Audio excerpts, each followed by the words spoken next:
사무엘의 죽음에 온 이스라엘 무리가 모여 그를 두고 슬피 울며 라마 그의 집에서 그를 장사한지라. 다윗이 일어나 바란 광야로 내려가니라. 마온에 한 사람이 있는데 그의 생업이 갈멜에 있고 심히 부하여 양이 3,000마리여 염소가 1,000마리이므로 그가 갈멜에서 그의 양털을 깎고 있었으니 그 사람의 이름은 나발이요 그의 아내 이름은 아비가일이라. 그 여자는 총명하고 용모가 아름다우나 남자는 완고하고 행실이 악하며 그는 갈렙 족속이었더라. 다윗이 나발이 자기 양털을 깎는다 함을 광야에서 들은지라. 다윗이 이에 소년 10명을 보내며 그 소년들에게 이르되 너희는 갈멜로 올라가 나발에게 이르러 내 이름으로 그에게 문안하고 그 부하게 사는 자에게 이르기를 너는 평강하라. 내 집도 평강하라. 내 소유의 모든 것도 평강하라. 내게 양털 깎는 자들이 있다 함을 이제 내가 들었노라. 내 목자들이 우리와 함께 있었으나 우리가 그들을 해하지 아니하였고 그들이 갈멜에 있는 동안에 그들의 것을 하나도 잃지 아니하였나니 내 소년들에게 물으면 그들이 내게 말하리라. 그런즉 내 소년들이 내게 은혜를 얻게 하라. 우리가 좋은 날에 왔은즉 내 손에 있는 대로 내 종들과 내 아들 다윗에게 주기를 원하노라 하더라 하라. 다윗의 소년들이 가서 다윗의 이름으로 이 모든 말을 나발에게 말하기를 마치매 나발이 다윗의 사원들에게 대답하여 이르되 다윗은 누구며 이새의 아들은 누구냐. 요즘에 각기 주인에게서 억지로 떠나는 종이 많도다. 내가 어찌 내 떡과 물과 내 양털 깎는 자를 위하여 잡은 고기를 가져다가 어디서 왔는지도 알지 못하는 자들에게 주겠느냐 한지라. 이에 다윗의 소년들이 돌아서 자기 길로 행하여 돌아와 이 모든 말을 그에게 전하매 다윗이 자기 사람들에게 이르되 너희는 각기 칼을 차라 하니 각기 칼을 차매 다윗도 자기 칼을 차고 400명가량은 데리고 올라가고 200명은 소유물 곁에 있게 하니라. 하인들 가운데 하나가 나발의 아내 아비가일에게 말하 이르되 다윗이 우리 주인에게 문안하러 광야에서 전령들을 보냈거늘 주인이 그들을 모욕하였나이다. 우리가 들에 있어 그들과 상종할 동안에 그 사람들이 우리를 매우 선대하였으므로 우리가 다치거나 잃은 것이 없었으니 우리가 양을 지키는 동안에 그들이 우리와 함께 있어 밤낮 우리에게 담이 되었습니다. 그런즉 이제 당신은 어떻게 할지를 알아 생각하실지니 이는 다윗이 우리 주인과 주인의 온 집을 해하기로 결정하였음이니이다. 주인은 불량한 사람이라 더불어 말할 수 없나이다 하는지라. 아비가일이 급히 떡 200덩이와 포도주 2가죽 부대와 잡아서 요리한 양 5마리와 볶은 곡식 5세와와 건포도 100송이와 무화과 뭉치 200개를 가져다가 나귀들에게 싣고 소년들에게 이르되 나를 앞서가라. 나는 너희 뒤에 가리라 하고 그의 남편 나발에게는 말하지 아니하니라. 아비가일이 나귀를 타고 산 호젓한 곳을 따라 내려가더니 다윗과 그의 사람들이 자기에게로 마주 내려오는 것을 만나니라. 다윗이 이미 말하기를 내가 이자의 소유물을 광야에서 지켜 그 모든 것을 하나도 손실이 없게 한 것이 진실로 허사라. 그가 악으로 나의 선을 갚는도다. 내가 그에게 속한 모든 남자 가운데 한 사람이라도 아침까지 남겨두면 하나님은 다윗에게 벌을 내리시고 또 내리시기를 원하노라 하였더라. 어제 수요일 저녁에도 우리가 교회에 관한 말씀을 나눴는데 이 말씀에서도 그 부분을 또 우리가 한 번 더 볼 수 있을 것 같습니다. 우리가 예수님께 부름을 받았습니다. 하나님께 부름을 받았습니다. 그래서 교회에서 같이 신앙생활을 하게 되었습니다. 그러면 각자 하나님이 주신 은사대로 할 일들이 있어요. 그리고 우리는 그 나에게 주어진 사역들을 잘 감당하고 섬겨야 됩니다. 그런데 오늘 구약의 이스라엘 백성에게도 똑같습니다. 각자 자리에서 하나님 나라를 위해서 애써야 하는데 그것이 어떤 방식으로 애써야 하는지를 오늘 우리가 이 다윗과 이 사건에서 한번 살펴보면 좋겠어요. 성도는 예수 그리스도를 머리로 한 교회 공동체에서 각 지체예요. 한 몸을 이룬 공동체입니다. 그것을 알면 우리가 따로따로 놓고는 우리가 신앙생활을 할 수 없구나라는 것을 알게 되면 나를 세우는 게 아니고 지체를 세워주는 게 나를 세우는 것이 되고 내가 세워지려면 다른 지체들을 도와주어야 된다라는 것을 깨닫게 돼요. 왜냐하면 오른손이 아프면 왼손도 결국은 아파져요. 몸 전체가 아프니까. 그래서 오른손이 아프면 왼손은 나는 안 아프니까 가만히 있어도 돼가 아니고 빨리 고쳐줘야 돼요. 약을 바르고 치료를 해줘야 돼요. 똑같은 거죠. 이스라엘 왕으로 세워질 다윗도 이 사실을 너무 잘 알고 있었던 것 같아요. 그래서 안전을 위해서 사울 왕을 피해서 도망다니는 그 와중에도 자기가 힘든데도 불구하고 이스라엘 한 백성이었던 나발의 목자들이 양을 치는데 그들을 밤에 맹수들로부터 적군들로부터 지켜줬어요. 자기도 도망다니는 신세이면서도 양치는 목자들의 어려움을 알고 그들을 보호를 해줬어요. 이렇게 우리가 서로 돕고 서로 도움을 받는 것, 이런 것이 교회 공동체 안에서는 필요한 거예요. 도울 수도 있고 어떨 때는 내가 도와줄 수도 있고 그리고 도움을 받을 수도 있고 그것이 교회 공동체예요. 도움받는 것이 창피하고 부끄럽다. 그게 아니다는 거죠. 서로 돕고 서로 도움을 받는 거죠. 하나 되는 거죠. 그것이 머리이신 예수 그리스도 안에 몸된 하나 된 교회의 모습이라는 거죠. 서로를 사랑하고 도와주는 것. 그리고 우리가 도움을 요청을 받았을 때, 어떤 지체가 나에게 도와달라고 했을 때 우리의 태도가 정말 조심스럽고 중요합니다. 잘못된 태도를 보이면 안 돼요. 오늘 나발을 보십시오. 정말 부자였어요. 양이 몇천 마리, 뭐가 몇천 마리, 어마어마한 부자였어요. 그런데 도망다니는 다윗이 자기와 함께한 많은 사람들의 그 양식이 부족하기 때문에 도움을 요청을 했습니다. 그런데 나발은 정말 매몰차게 딱 잘라서 거절을 해버려요. 도움을 요청받았는데 거절을 해요. 오히려 그냥 거절한 정도가 아니고 다윗을 모욕을 합니다.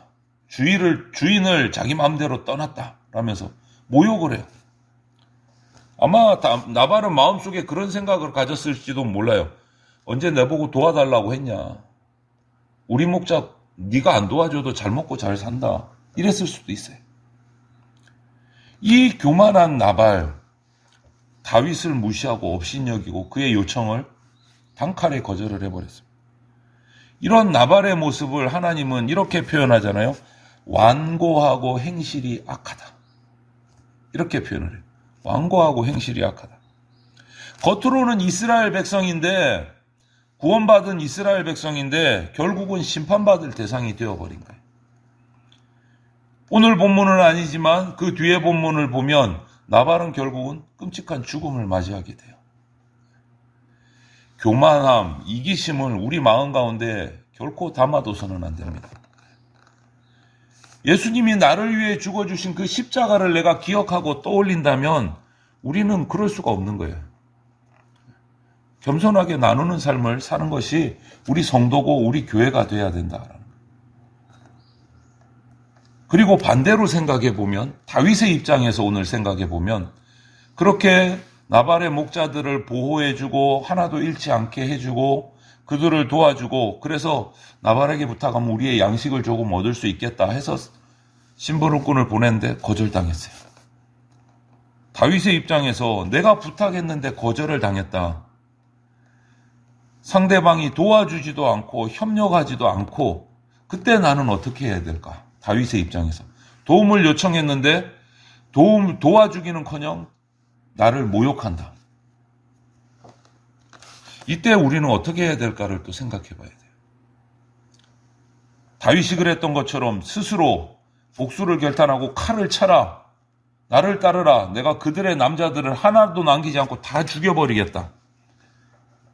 이게 맞을까? 다음에는 절대로 안 도와줘야지, 이렇게 하는 게 맞을까? 성경은 인내하라고 가르쳐요. 참고 견뎌라.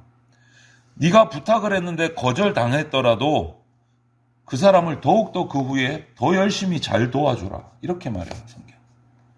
선으로 악을 이길 수 있다는 것을 경험하라는 거예요. 선으로 악을 이길 수 있다. 그들이 나를 도와주지 않고 나에게 선을 베풀지 않아도 우리는 선으로 그를 베풀고 그를 도우라는 거예요. 왜? 예수님이 그렇게 하셨거든요. 채찍을 맞으면서도 그들을 위해서 축복하셨고 기도하셨고 복음을 전하셨고, 그리고 복수는 우리에게 있지 않고 누구에게 있다? 하나님께 있다. 우리는 복수할 수 있는 능력이 없는 사람들입니다. 그 복수는, 재판은, 심판은 하나님께 있는 거예요.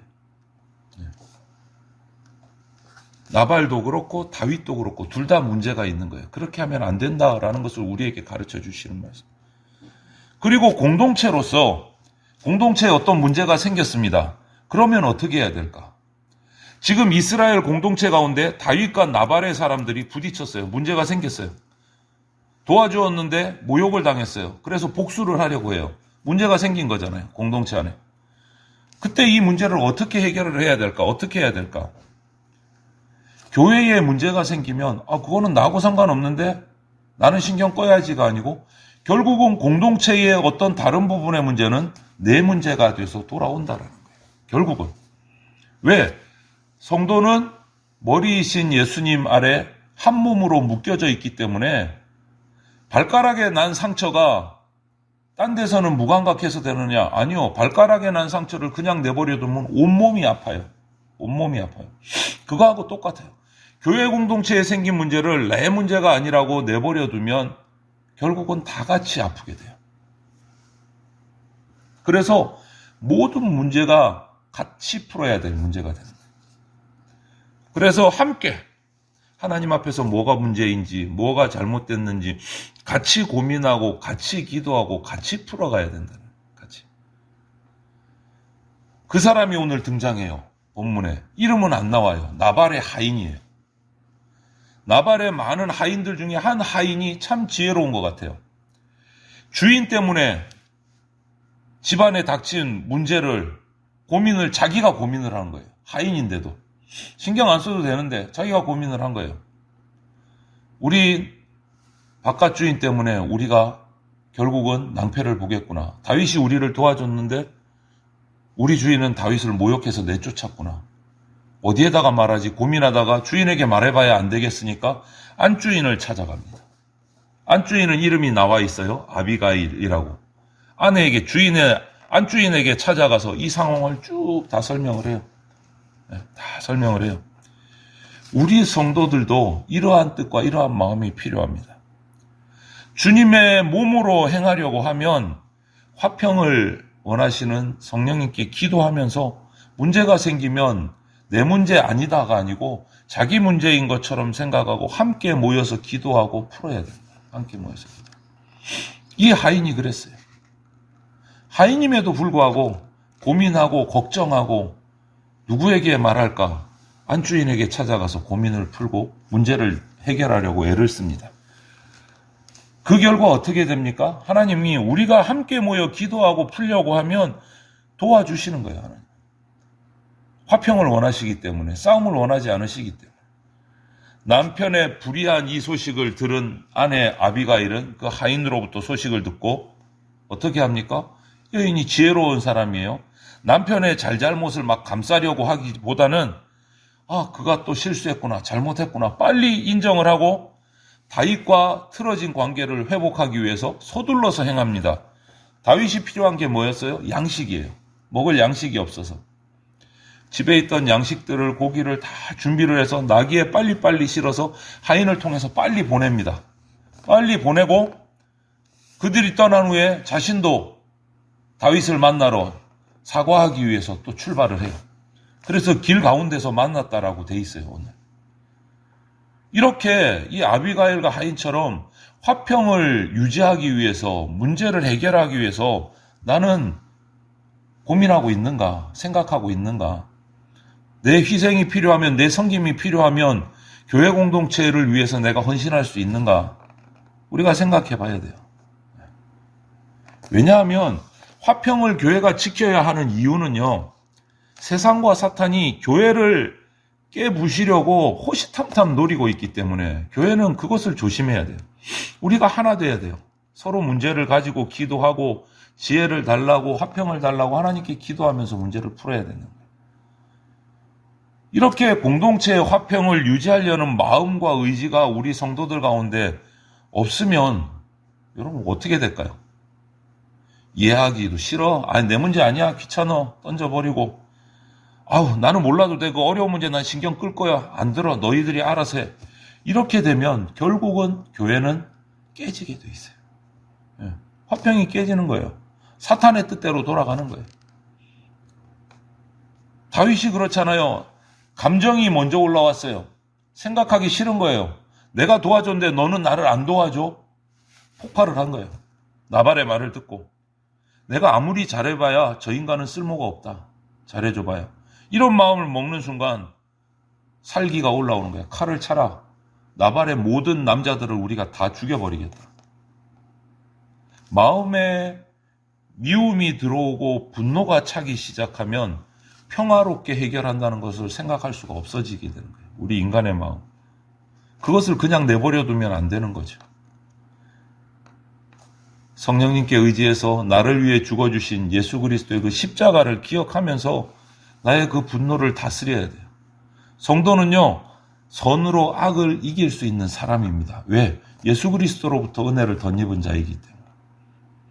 악을 행하는 것은 어떤 이유를 갖다 대도 옳지 않은 겁니다. 어떤 이유를 갖다 대도 악을 행하는 것은 옳지 않습니다. 주님은 복수를 원하지 않으세요.